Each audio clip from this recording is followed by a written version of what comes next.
जब गुरुजी ने हमसे कहा कि ऐसी ऐसी बात आई थी, तब वास्तव में मेरी आंखें भी भर आई, क्योंकि गुरुजी हमेशा एक ही बात कहते थे, बेटा शिष्य को तो गुरु के प्रति हमेशा विश्वास होता है। जीवन में कभी ऐसा कार्य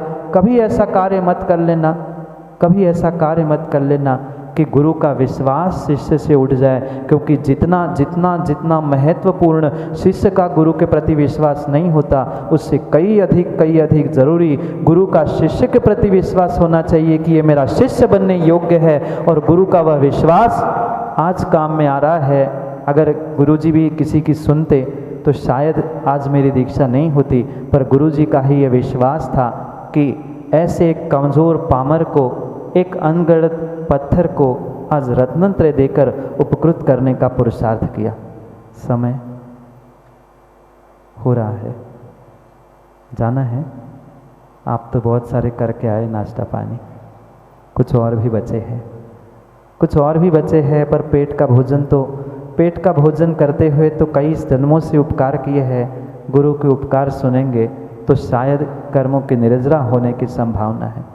वह दिन भी देखे और वह गुरु का अनुशासन नहीं, गुरु का वात्सल्य भी पग हमने देखा।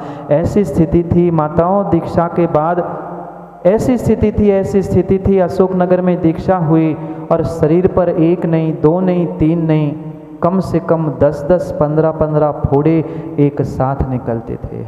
1-2 नहीं, 10-10 15-15 फोड़े। ऐसी स्थिति, ना बैठते बनता था, ना लेटते बनता था, ना खड़े होते बनता था। वहाँ से अशोकनगर से सीधा विहार था भिलाई के लिए, लगभग 900,000 किलोमीटर। और ऐसे भी दृश्य, ऐसे भी समय आए और अंतराय तो ये तो सबको ही पता है, नई दीक्षा होती है तो अंतराय ज़्यादा होते ही होते।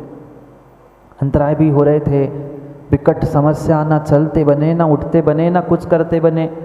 और ऐसी विपरीत स्थिति में एक बार तो मैं कह के बैठ गया कि गुरुजी अब मैं चलने की हिम्मत नहीं, मैं नहीं चलूँगा, मैं तो यही बैठा हूँ, मेरी में हिम्मत नहीं है, आप भी रुक जाओ, मैं आपको भी नहीं जाने दूँगा। अब गुरुजी है पराग भाई, आप तो जानते ही हो गुरुजी को, और गुरुजी की कला तो अद्भुत है। और उन्होंने कहा कोई बात नहीं, तुम थक गए हो, तुम्हें तकलीफ़ है, मैं समझ रहा हूँ, एक काम करते हैं, आज तुम्हारी जितनी चलने की शक्ति है उतना ही चलेंगे। बालक खुश, पिता ने मेरी बात मान ली, 2 चलेंगे 2, 3 चलोगे 3, जहाँ कहोगे वहाँ रुक जाएंगे। खुश हो गया बालक। जैसे विहार का समय हुआ, गुरुजी ने हाथ पकड़ा और 10, 20, 15 कदम ले चला। बाहर जैसे ही स्थान से निकाला और 15 मिनट 20 मिनट हुए होंगे, फिर कहते हैं एक काम करना, जो दूसरे मुनिराज थे साथ वाले, उनसे कह दिया कि तुम इसको लेके आ जाना, 12 किलोमीटर पे रुकने की व्यवस्था है, मैं पहुंच रहा हूं, तुम पीछे ले आना। अब तो पीछे भी नहीं जा पाता, अब ना आगे जा पाता, जब पहुंचो तब स्थान पे पहुंच जाना। ऐसा हाथ पकड़कर जिन्होंने चलना सिखाया, वास्तव में वे गुरु महान हैं, उनके उपकार महान हैं। मैं तो वास्तव में अबोध था, मैं अबोध बालक था गुरुवर, तुमने चलना सिखलाया। मैं अबोध बालक था गुरुवर, तुमने चलना सिखलाया।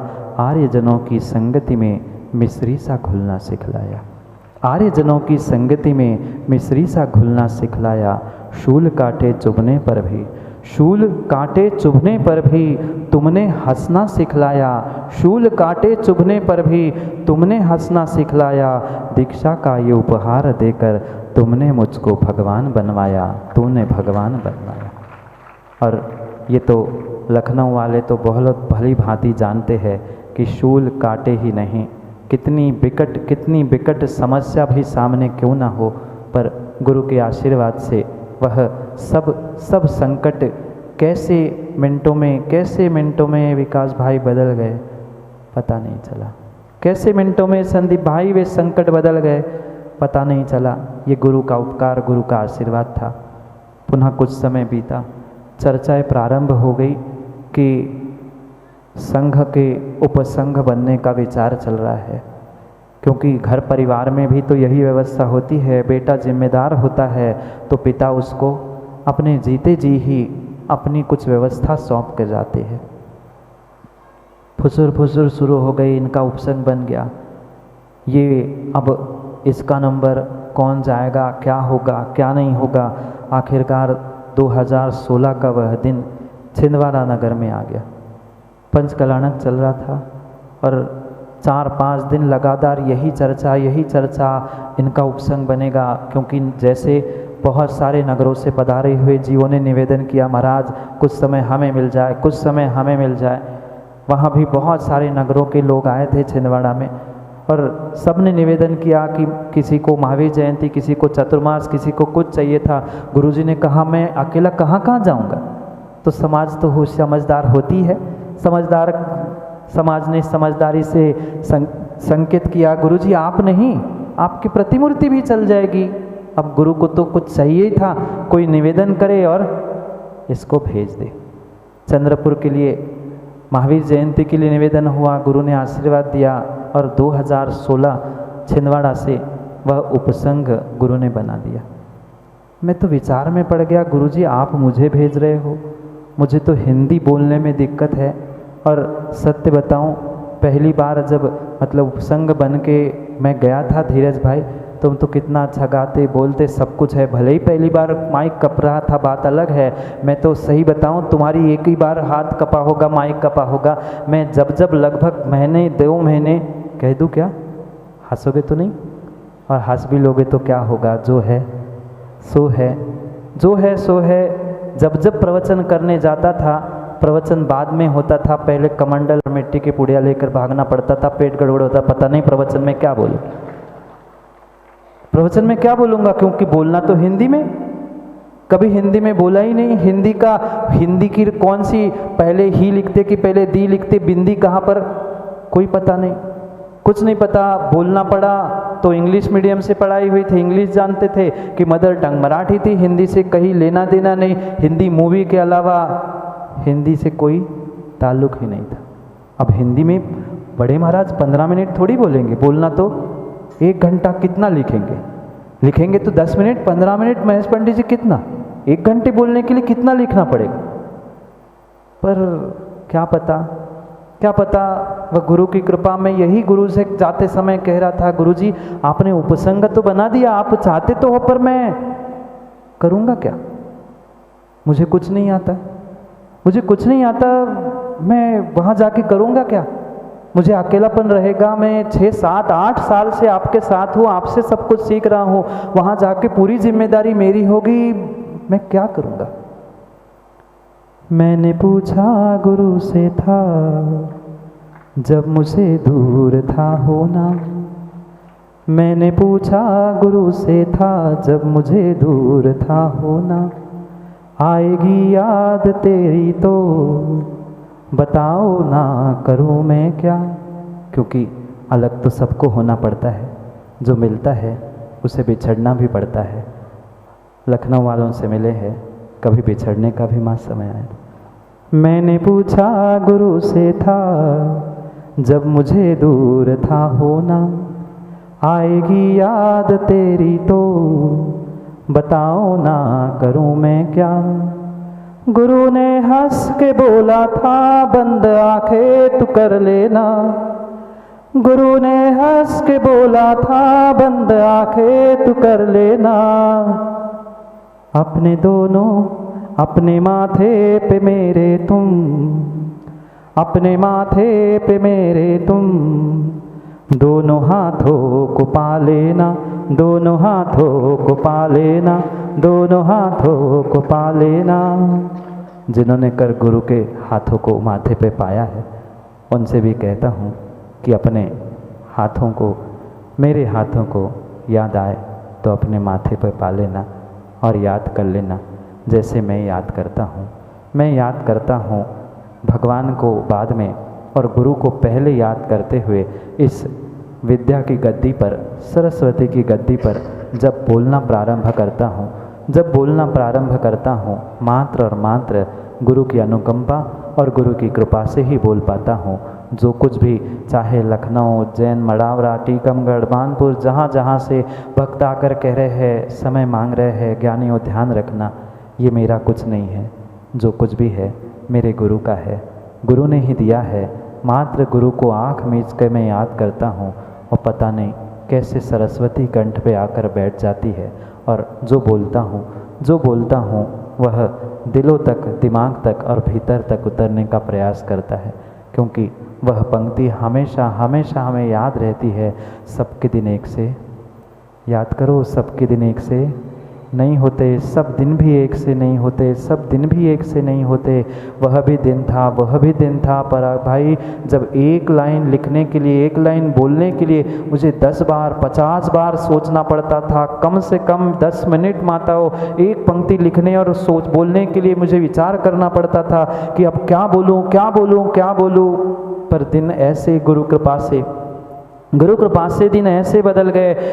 पहले माताओं 10 मिनट मैं सोचता था और फिर बोलता था, आज मैं 1 मिनट बोलता हूँ, दुनिया 10 मिनट सोचती है। मेरे बारे में तो नहीं बोला महाराज ने। ऐसा ही है ना, ये सब गुरु की कृपा, ये सब गुरु के उपकार है। क्या क्या कहूँ और क्या क्या नहीं कहूँ मुझे तो समझ नहीं आ रहा, पर समय संकेत कर रहा है कि विराम लेना ही पड़ेगा, विराम लेना ही पड़ेगा। गुरु के अनंत अनंत अनंत अनंत उपकार है। शरीर में जितने रोम छिद्र है, आज तक जितनी बार मैंने इस संसार में जन्म लिया, उतनी बार उतने मुख करके भी गुरु का गुणगान और गुरु के उपकार में कहने के लिए यहाँ बैठ जाऊँ तो भी वह कम पड़ जाएगा, क्योंकि गुरु के महान महान महान उपकार ही होते हैं। और मेरे साथ तो गुरु के ही नहीं अपितु अनेक श्रावक, अनेक साधु, अनेक ब्रह्मचारियों के उपकार भी मेरे साथ जुड़े हैं। जो 2 मेरे अनुज सुब्रत सागर और सुयश सागर जी है, जिनके साथ कमरों में रहते हुए बहुत कुछ सीखने के लिए मिला। जो आज कुछ भी मैं लिखता हूँ, कहता हूँ, ये पूरी साहित्य और हिंदी की अगर ज्ञान प्राप्ति का कोई श्रेय जाता है तो मेरे अनुज वह मुनि सुब्रत सागर जी से ही ये बैठ कर हमने समझने का और सीखने का प्रयास किया। और समाज, धर्म और संघ संचालन के लिए नीति सिखाने वाले अगर कोई है, गुरु तो थे ही, पर कमरे में रहने वाले रूम पार्टनर से ज़्यादा सीखने को मिलता है। वे नीतिज्ञ सुयश सागर जी जो आज हजारीबाग में चतुर्मास कर रहे हैं, और सुब्रत सागर जी मुनि संघ में रहते हुए गुरु और संघ की सेवा कर रहे हैं। उन दोनों मुनिराजों का भी, अनुजों का भी परम उपकार है। उनके भी चरणों में कोटिशः प्रति नमोस्तु के साथ यही भावना है।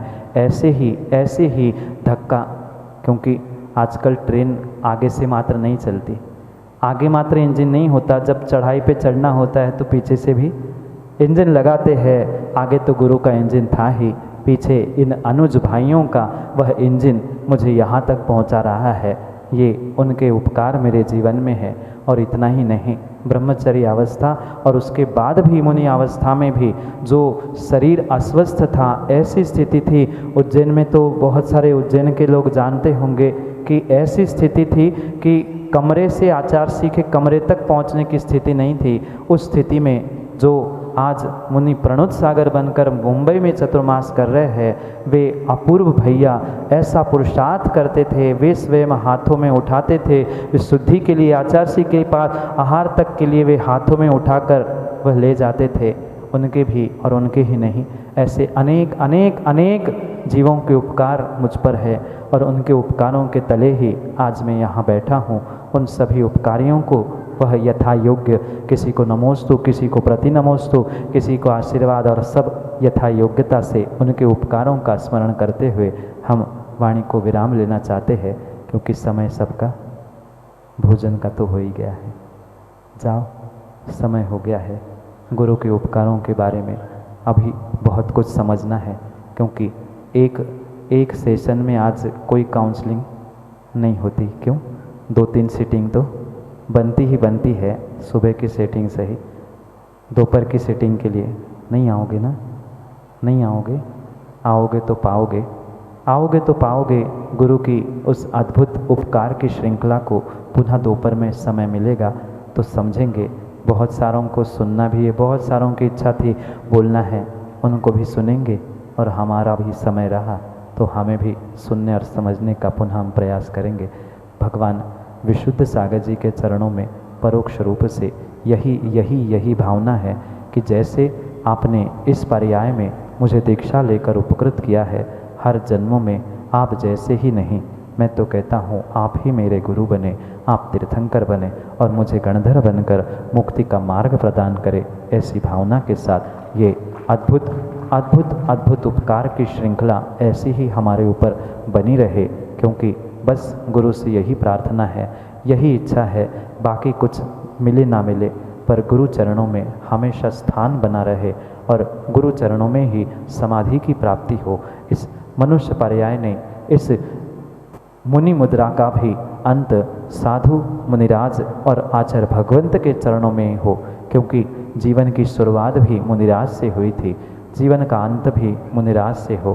क्योंकि जो आचार्य समंतभद्र स्वामी दक्षिण में जो हुए, जिन्होंने लगभग 16 गुरुकुलों की स्थापना की, जो खुरई का गुरुकुल मध्य प्रदेश में अभी चल रहा है, वह उनकी प्रेरणा और उनके मार्गदर्शन से बना था। ऐसे आचार्य समंतभद्र महाराज के उन मुखारविंद से ही इस जीवन की, मतलब इस पर्याय का, मनुष्य पर्याय का नामकरण मिला था। अब प्रारंभ वहाँ से हुआ था, मध्य में विशुद्ध सागर जी से मुनि पर्याय और नामकरण मिला, अंतिम समय भी ऐसे आचार्य भगवंत के ही चरणों में मेरे प्राण निकले। यही भावना, यही समाधि पूर्वक मरण की भावना गुरु चरणों में रखते हुए गुरु के ऐसे उपकार जीवन तक होते रहे, यही बात को समझते हुए कोटि बार नमोस्तु नमोस्तु नमोस्तु करते हुए पुनः आचार्य भगवंत और मात्र आचार्य भगवंत ने सभी गुरु भाइयों के वह प्रति परम उपकार की भावना के साथ, क्योंकि जो साथ रहता है माँ, डांट तो उसे ही पड़ती है, और ये भी पक्का है कि डांट उसे ही जाता है जिसमें कुछ होता है, जिसमें कुछ होता ही नहीं है उसको डांटा भी नहीं जाता। और डांट गुरु की मात्र और मात्र इसीलिए होती है कि कुछ आप अपने जीवन में भी भर लो। वे गुरु भाई प्रणत सागर, जिन्होंने लगभग पूरे जब से उपसंग बनाए, बहुत आए और गए पहले से आज तक, और मेरी तो भावना यही है उनकी वह वैयावृत्ति, और ऐसी वैयावृत्ति की भावना देखकर यही भावना है गुरु के चरणों में इनकी सेवा के माध्यम से मेरे ही इस शरीर के प्राण समाधि मरण पूर्वक निकले, क्योंकि वैयावृत्ति महान तप होता है। और ऐसे महान तपस्वी जो गुरु भाई मुझे मिले हैं, मैं कई बार कह चुका हूँ, ऐसे ही गुरु भाई हर किसी को मिले जो स्वयं को ही नहीं अपितु दूसरों को भी निभाना जानते हैं, वही सच्चा मोक्ष मार्गी शिष्य और गुरु भाई होता है। उन्होंने गुरु से निभना और निभाना सीखा है, वह निभना और निभाना हम सभी सीखे। समय निभने और निभाने की बात कह रहा है, इसलिए समय के पुनः समझने का प्रयास करते हैं, क्योंकि समय पे किया गया काम समय को दिलाता है। बोलिए भगवान महावीर स्वामी की।